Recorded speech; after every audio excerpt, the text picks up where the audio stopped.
Oke, Assalamualaikum warahmatullahi wabarakatuh. Perkenalkan kami dari kelompok 6 SIA 2022. Kami akan menjelaskan tentang rancangan sistem aplikasi perpustakaan menggunakan diagram UML. Sebelumnya, izinkan kami memperkenalkan nama-nama dari anggota kami. Yang pertama ada saya sendiri, Muhammad Ardani dengan NIM 2205 1214014, dan selanjutnya rekan saya Manda. Perkenalkan, nama saya Erin Manda Aviana dengan NIM 2205 1214017. Perkenalkan, nama saya Zahra Sabita Nugroho dengan NIM 2205 1214 019. Perkenalkan, saya Ismi Fitriani dengan NIM 2205 121 4032.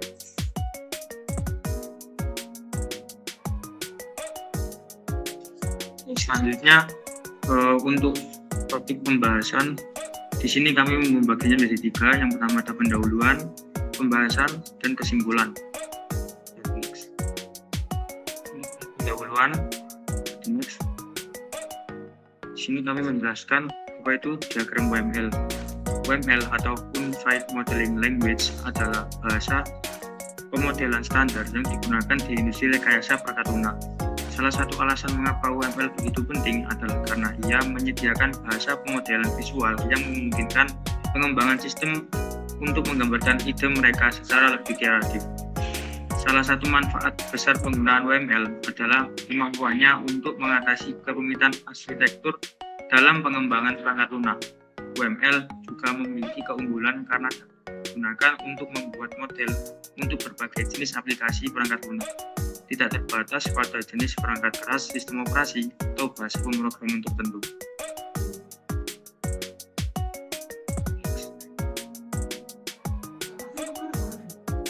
Selanjutnya ada jenis-jenis diagram UML. Yang pertama ada diagram kasus penggunaan atau use case diagram, terus diagram kelas diagram, selanjutnya diagram sequence diagram, diagram aktivitas atau activity diagram, diagram state machine atau state machine diagram, diagram komponen atau komponen diagram. Penjelasan selanjutnya akan dilanjutkan oleh teman saya. Yang kemudian adalah Draw.io. Draw.io adalah sebuah aplikasi berbasis web yang digunakan untuk membuat diagram dengan berbagai jenis seperti diagram alur, diagram aliran kerja, diagram organisasi, diagram UML, dan banyak lagi. Ini adalah alat yang sangat berguna untuk membuat diagram secara visual dengan antarmuka yang intuitif. Berikut adalah beberapa fitur utama yang ada di dalam Draw.io. Yang pertama adalah kemudahan penggunaan. Kedua, pembuatan diagram yang diversifikasi, kolaborasi tim, template yang siap pakai, ekspor dan impor, pemformatan yang fleksibel, keamanan dan privasi, staka simbol, pemantauan revisi, kemampuan mencari dan penyimpanan cloud. Next. Yang selanjutnya adalah aplikasi perpustakaan. Aplikasi perpustakaan merupakan aplikasi yang akan memudahkan pengguna dalam melakukan prosedur-prosedur yang biasa dilakukan di perpustakaan asli tanpa harus datang langsung ke perpustakaan. Aplikasi ini diharapkan juga mampu mempercepat segala kegiatan atau prosedur perpustakaan seperti mendaftar anggota, meminjam buku, mengembalikan buku, dan lain sebagainya. Aplikasi ini nantinya akan menyediakan beberapa fitur yang mampu diakses oleh pengguna untuk memudahkan prosedur perpustakaan. Fitur-fitur yang tersedia nantinya adalah daftar atau masuk, beranda, peminjaman, layanan, pengembalian, laporan, FAQ, info pengguna, data buku, dan juga tentang kami. Next. Kita masuk ke bagian pembahasan. Alur penggunaan aplikasi perpustakaan. Yang pertama ada prosedur pendaftaran anggota.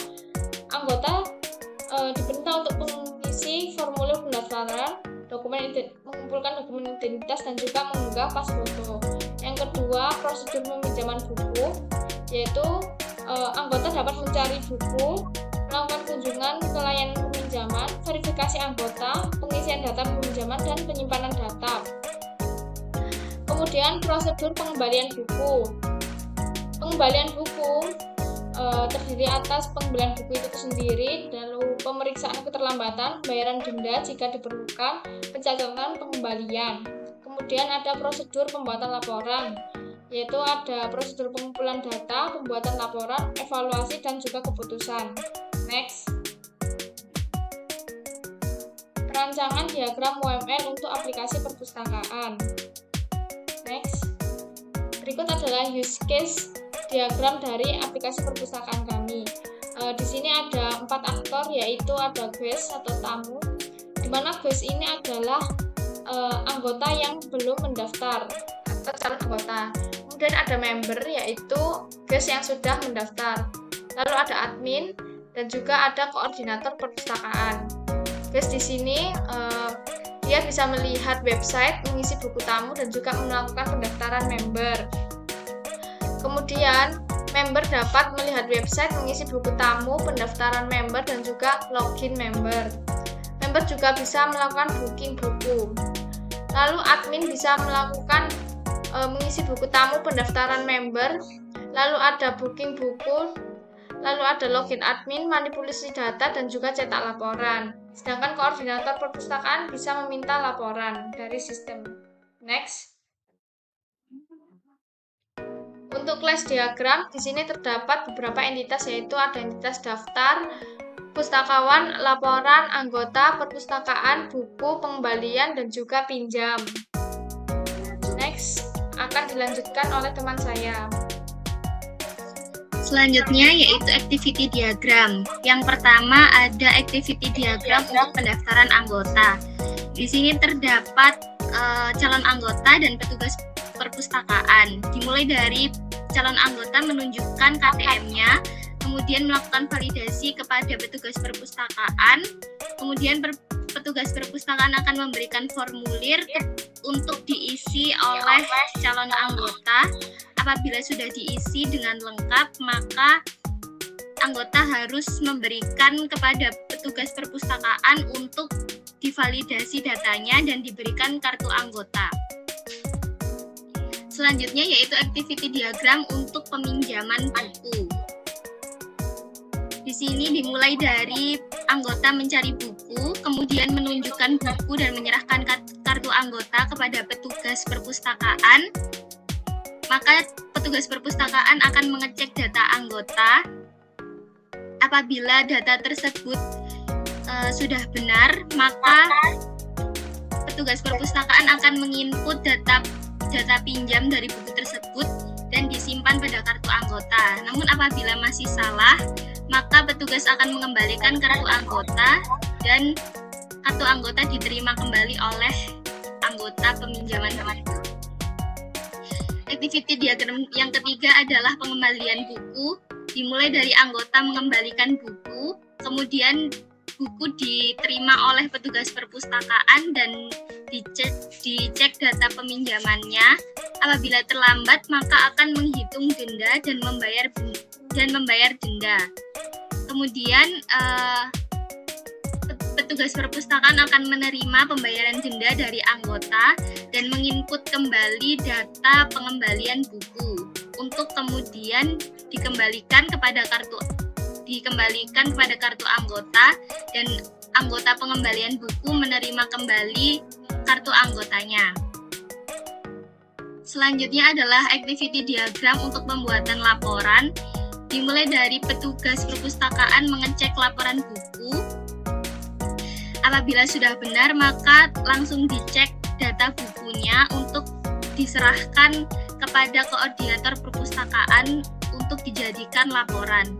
Namun apabila salah, maka petugas perpustakaan harus mengecek laporan dari anggota dan mengecek laporan peminjaman. Apabila sudah dibenarkan, baru akan menyetak data pinjam. Kemudian ada sequence diagram, dimulai dari sequence diagram pendaftaran anggota. Di sini ada anggota perpustakaan sebagai user, petugas perpustakaan sebagai aktor, dan sistem perpustakaan sebagai sistem. Anggota perpustakaan yang mendaftar akan diinput datanya oleh petugas perpustakaan. Anggota perpustakaan harus menyerahkan foto kepada perpustakaan untuk disimpan data penggunanya dan petugas perpustakaan akan memberikan kartu anggota kepada anggota perpustakaan tersebut. Sekuens diagram selanjutnya adalah peminjaman buku. Dimulai dari anggota perpustakaan menyerahkan kartu anggotanya kepada petugas perpustakaan untuk dicek data anggota, memeriksa status anggota, mengecek status peminjaman, dan menginput data peminjaman kepada sistem perpustakaan. Kemudian sistem perpustakaan akan menyimpan kartu anggota. Sekuens diagram selanjutnya yaitu pengembalian buku. Dimulai dari anggota perpustakaan menyerahkan kartu anggotanya kepada petugas perpustakaan untuk mengecek data anggota dan memeriksa keterlambatan. Apabila telah diperiksa, maka sistem perpustakaan akan menghitung denda dan mengembalikan kartu anggota. Kemudian menginput data pengembalian dan menyimpan data penyimpanan pada sistem perpustakaan. Selanjutnya ada sekuens diagram laporan, dimulai dari petugas perpustakaan mengumpulkan data, kemudian data tersebut diterima oleh koordinator perpustakaan dan diproses datanya, kemudian dikembalikan pada sistem perpustakaan untuk dibuatkan laporan, dan laporan tersebut dikirim kembali kepada sistem perpustakaan untuk dievaluasi laporan dan diambil keputusan. Selanjutnya akan dilanjutkan oleh teman saya. Baik, selanjutnya ada state mission diagram. Yang pertama yaitu diagram prosedur peminjaman buku. Pertama, anggota meminjam buku, lalu dilakukan pengecekan kartu anggota. Setelah dilakukan pengecekan kartu anggota, anggota dapat meminjam buku yang tersedia. Lalu, anggota tersebut akan diberi batas peminjaman. Setelah itu, akan dilakukan pencatatan buku yang dipinjam. Bisa next. Selanjutnya ada diagram prosedur pengembalian buku.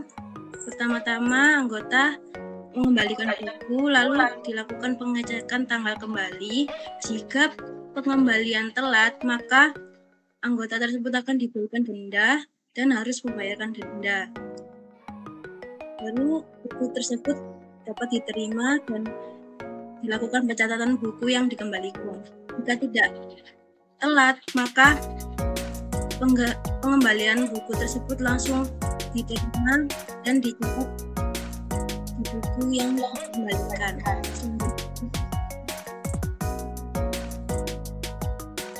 Selanjutnya ada diagram prosedur absensi perpustakaan. Pertama-tama anggota absensi di perpustakaan. Selanjutnya dilakukan pengecekan kartu anggota. Jika belum menjadi anggota, harus mendaftarkan anggota terlebih dahulu. Selanjutnya mengisi informasi yang dibutuhkan, baru bisa mencetak kartu. Jika sudah menjadi anggota, maka anggota tersebut bisa langsung absen.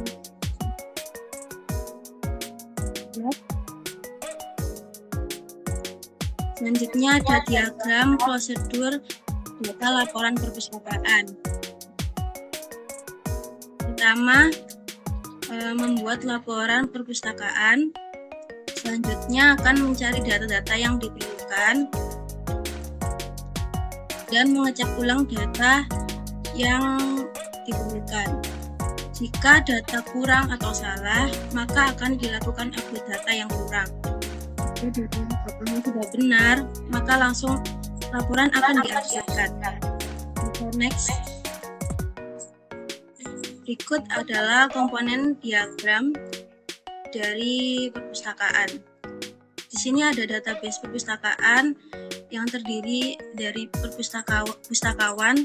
Pustakawan ini memiliki data pengembalian, data anggota, data buku, data pinjaman, dan data identitas perpustakaan. Di dalam data pengembalian terdapat pengembalian yang terdiri dari data anggota dan data buku. Selanjutnya ada data anggota yang terdiri dari data-data anggota yang sudah terdaftar di perpustakaan. Selanjutnya ada data buku yang terdiri dari data-data buku yang terdapat di perpustakaan.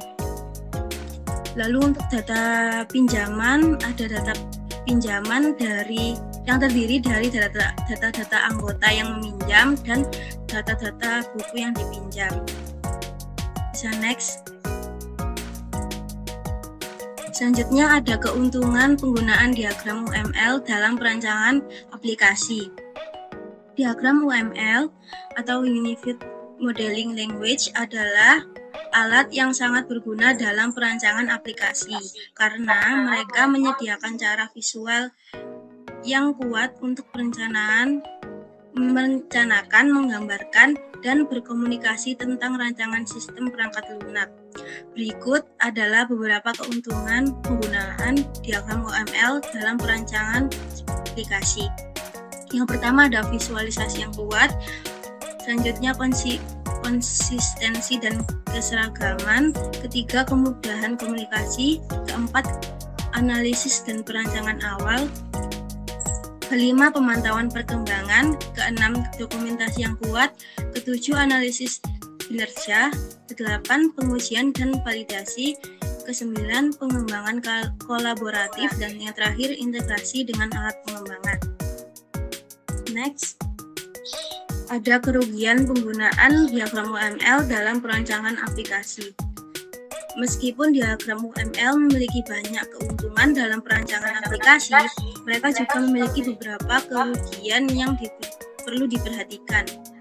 Yang pertama ada kompleksitas yang berlebihan, kedua waktu dan sumber daya, ketiga kesenjangan dengan kode aktual, keempat kesulitan sinkronisasi, kelima keterbatasan ekspresi, keenam kesalahan interpretasi, ketujuh ketidakberlanjutan, dan yang terakhir ketidaksesuaian untuk proyek kecil. Selanjutnya bisa dilanjutkan. Ya, untuk topik terakhir yaitu kesimpulan bisa jelas. Kesimpulan yang bisa kami simpulkan dari penjelasan kami yaitu perancangan sistem aplikasi perpustakaan menggunakan diagram UML adalah langkah penting dalam pengembangan perangkat lunak. Diagram UML memberikan representasi visual yang jelas tentang berbagai elemen dalam sistem seperti kelas, use case, dan aktivitas dan lainnya, yang membantu memudahkan pemahaman dan komunikasi antara tim pengembang serta pemangku kepentingan. Dengan demikian, diagram UML membantu menghindari kesalahpahaman, memperbaiki masalah desain secara awal, dan memastikan bahwa proyek pengembangan perangkat lunak berjalan lebih efisien. Dalam keseluruhan, penggunaan diagram UML dalam perancangan sistem perpustakaan adalah alat yang sangat berguna untuk mencapai hasil akhir yang sukses dan sistem perpustakaan yang efisien serta sesuai dengan kebutuhan pengguna.